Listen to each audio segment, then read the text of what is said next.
projects. In the dark streets, on the other side of the tracks, poverty is winning. Drugs and the drug economy lure away our children.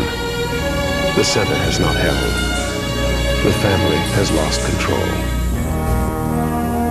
Mired in the quicksand of a closed system and decaying values, there is only one way out for poverty's children. But it has savage consequences. Go into Bed-Stuy and it's there. Go into Brownsville, it's there. Go to Washington Heights, Jamaica, Queens, the South Bronx, Far Rockaway. Go into the Lower East Side and it's there. When you've got children growing, that's where the danger is. That's where the danger is. Just go out, go into a park and close your eyes. You'll hear women talking, children laughing, then you'll hear it. Tick, tick, tick. It's a time bomb out there.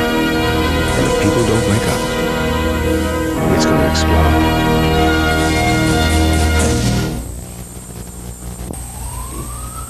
You don't know what it's like to lose someone you love when it comes to shooting, because like living uptown, it's like peaceful and nice. You live by wherever you live by, there's nothing going on.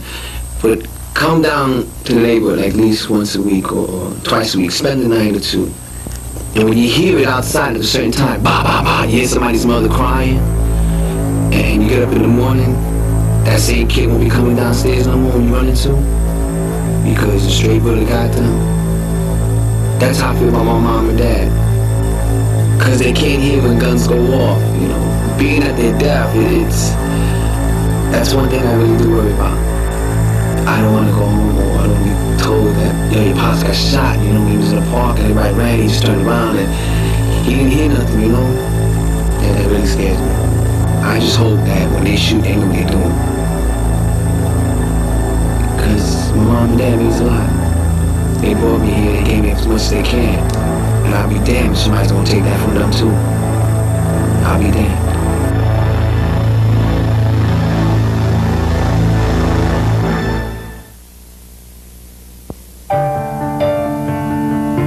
He was born to deaf parents in a poor section of New York City. He played with his friends in a vacant lot at the edge of the East River, and life roared by on the elevated highway above. He is Charles Paco Hernandez, and he walked to school through dangerous streets. He learned about life in dangerous times. His first language was sign language. His first fights were because he was different. I remember it all started because my parents were being deaf.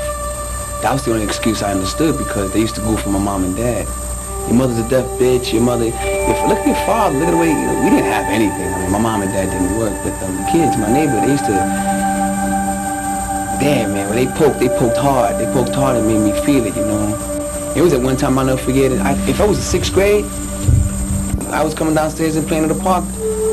My man dragged me and choked me and threw me in vomit because my mother was deaf. Stupid faggot, you know, kicked me in my side and shit like that. Let him do that shit now. He won't even dare look at me right now. Matter of fact, he'll help my mother to the building. He'll say hi to my mother and father before he say hi to me. That's how bad I turned that whole world around. You know, he wanted like that, I gave it to him, you know. He fought to protect his family. He fought to earn a name. He fought, and he won. Yo, first of all, when you play, you pay. But the fuck how mom and dad got you in this world. Somebody else is taking you out. They take you off the map. That's it. They take you off the map. There are times when I see dudes got their head knocked off, got beat down so bad. They see me shit guy in a pole. Hopeless. Dying. That's how it is on the other side. If you can't hang, you can't stay strong, then you're gonna get what's coming to you. That's the way it is on the other side. That's the way it is. The crazies may survive, the strong may survive, and that's the way it is.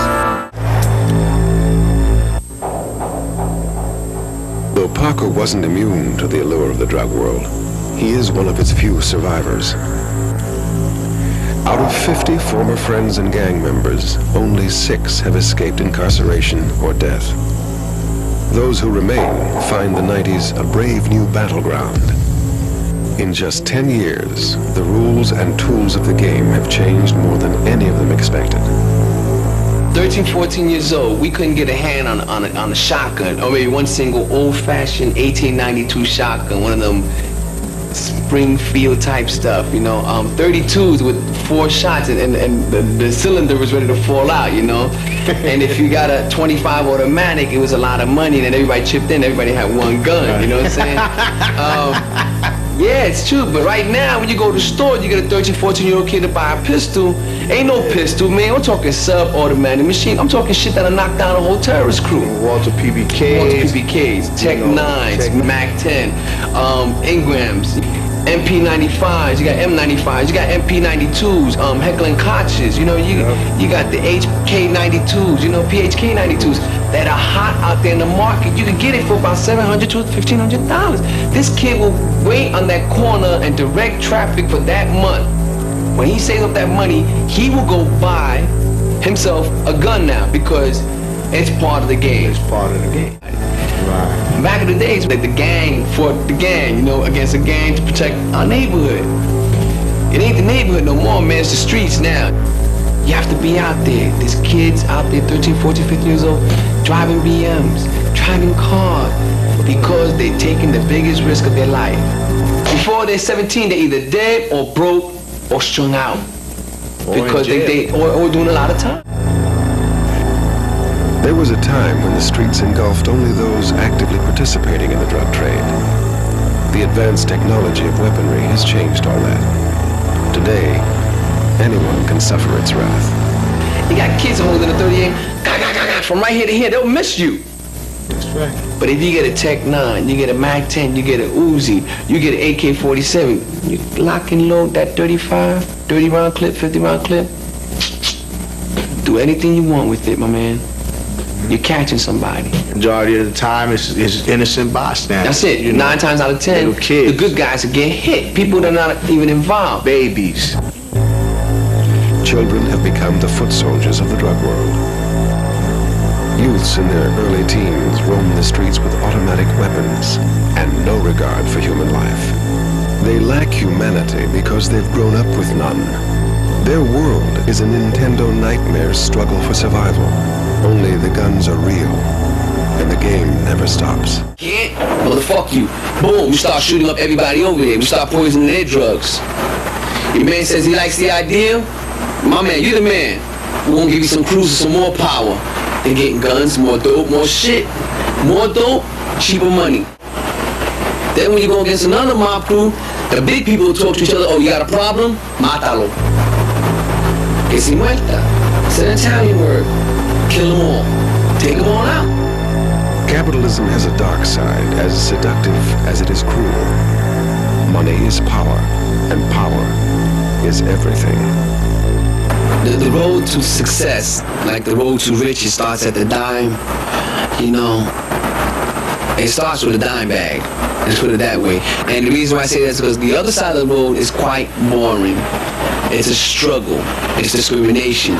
It's an act of hate, racism, denial, allowing the opportunity for you to grow, the equal opportunity. The other side of the road, they don't see no color. Race don't play a role. You know, you make the money, you make it, man. You with it, no problema. You know, you got a gun, you got a gun. They don't care. There's no discrimination in that world. The real world is written by a naive man. In Paco's world, children are convinced there is but one path, one choice.